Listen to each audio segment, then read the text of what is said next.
বৃদ্ধ কবি কাজী নজরুল ইসলামের কবিতা লিখিত হাবুরের তালি পুকুরে, হাবুরের তালি পুকুরে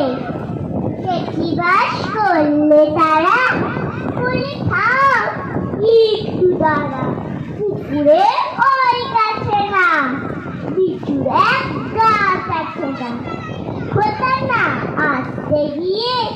ইয়া বড় কাছে গিয়ে গাছে যেই চলেছি,